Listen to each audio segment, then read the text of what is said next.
नमस्कार। आज हम प्रकृति को सिर्फ देखेंगे नहीं, बल्कि उसे एक बिल्कुल नए नजरिए से, एक वैज्ञानिक की आंखों से देखना सीखेंगे। तो चलिए चलते हैं कुछ स्टूडेंट्स के साथ एक स्कूल नेचर वॉक पर। उनके साथ है एक साइंटिस्ट डॉक्टर रघु और एक लोकल एक्सपर्ट मनीराम चाचा। देखते हैं ये दोनों मिलकर हमारे आसपास की दुनिया को समझने का क्या आसान तरीका सिखाते हैं। तो ये रहा हमारा आज का रोड मैप। 3 आसान स्टेप्स में हम सीखेंगे कि कैसे उन रहस्यों को खोजा जाए जो हमारी आंखों के ठीक सामने छिपे होते हैं। जरा सोचिए, हम दिन भर में अपने आसपास की दुनिया पर कितना ध्यान देते हैं? ज्यादा नहीं, है ना?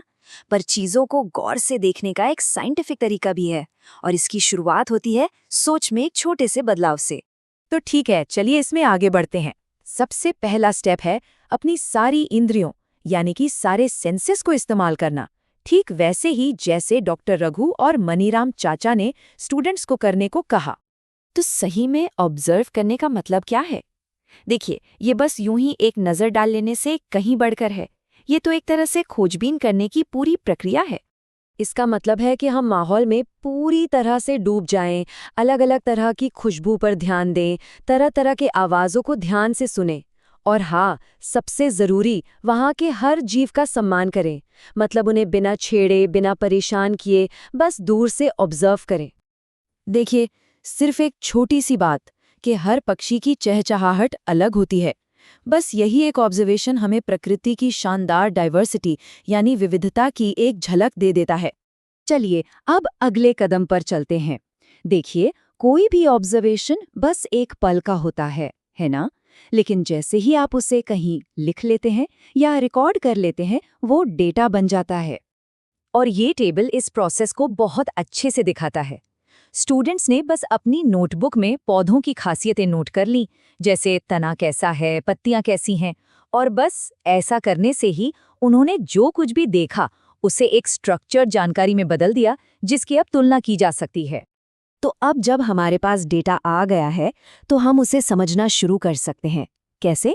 उसमें समानताएं और अंतर ढूंढकर, मतलब पैटर्न खोजकर। इसी प्रोसेस को ग्रुपिंग या समूहीकरण कहते हैं। इसे ऐसे समझिए जैसे हम अपने स्कूल बैग को ठीक से जमाने के लिए अपनी किताबें और कॉपियां अलग अलग रखते हैं ना। बस यही वजह है कि साइंटिस्ट भी चीज़ों को अलग अलग ग्रुप में बांटते हैं। जानकारी को ऑर्गेनाइज करने से उसे समझना और उस पर स्टडी करना बहुत आसान हो जाता है। तो पहला ग्रुप है शाक या हर्ब्स। ये ऐसे पौधे होते हैं जिनके तने हरे और काफ़ी नाजुक होते हैं। आमतौर पर ये छोटे होते हैं और इनमें ज़्यादा शाखाएं भी नहीं होती, जैसे टमाटर का पौधा। दूसरा ग्रुप है झाड़ियों का, जिन्हें श्रब्स कहते हैं। ये हर्ब्स से थोड़े बड़े होते हैं। इनके तने सख्त और लकड़ी जैसे होते हैं और इनकी शाखाएं जमीन के काफी पास से ही निकलना शुरू हो जाती हैं। गुलाब का पौधा इसका एक अच्छा उदाहरण है। और आखिर में आते हैं पेड़ यानी ट्रीज। ये तो सब जानते हैं, काफी लंबे पौधे होते हैं जिनका तना बहुत सख्त, मोटा, भूरा और लकड़ी का होता है, और इनकी शाखाएं तने पर काफी ऊपर से निकलती हैं, जैसे कि आम का पेड़।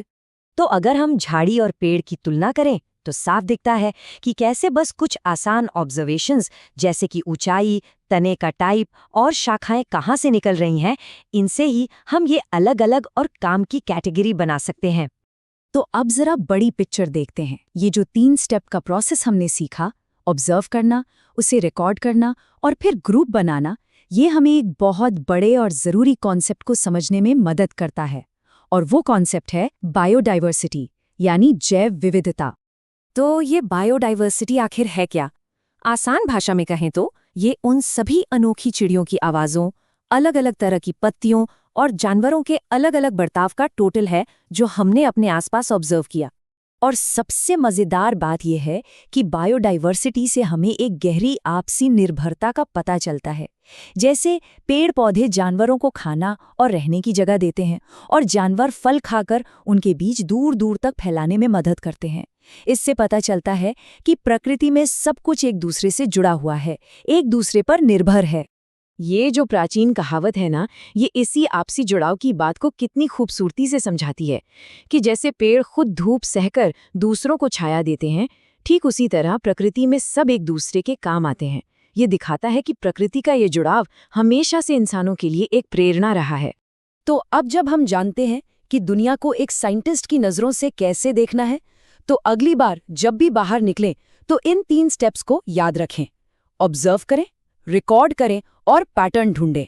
सोचिए, हमारे दरवाजे के ठीक बाहर की दुनिया में कौन से नए कनेक्शंस हमारा इंतजार कर रहे हैं।